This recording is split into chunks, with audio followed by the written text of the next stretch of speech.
Hey, it's Max Alby here for the EVO seminar series. During our last talk with Dr. Jessica Hua about ecotoxicology, she talked about one of her students who was really interested in how art can be used to improve public perception of science. So I got really curious and I wanted to interview my friend Kate Deciccio, who's an artist who does a lot of social activism. She did 3 posters for the Science March earlier this year, and she did portraits of scientists who are typically not represented. So let's take a look at the interview that I did with Kate. My name is Kate Deciccio, and I'm a community artist and an educator. The majority of my work really focuses on portraiture for counter-narrative. And the way I got involved with the Science March was I had created one of the posters that was selected to be one of the posters that was printed by Amplifier Foundation for the Women's March.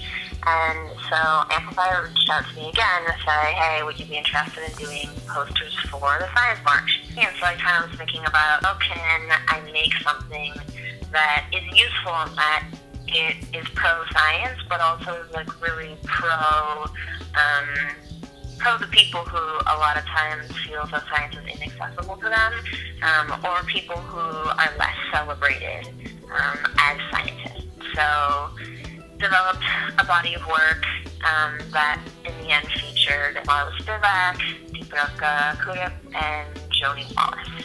Science in many ways has been an exclusive subject and has been dominated by white men.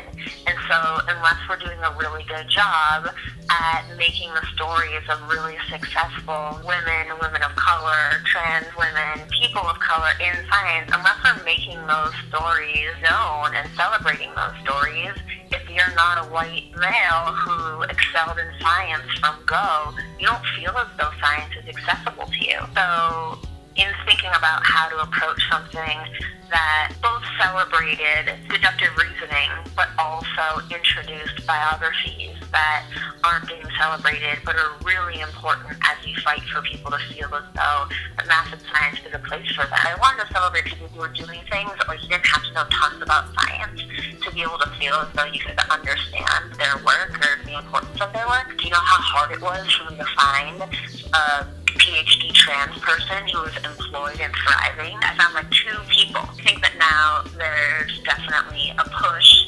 to be doing work that holds science, that holds the community of science more accountable for making sure that it's more accessible. So clearly, Kate was able to use her skill set and her art to help improve the public perception of science. Kate also asked the important question of how can science be promoted to be more accessible for everyone? Thanks for watching this video, and special thanks to Kate for letting me interview her. Alright, take care.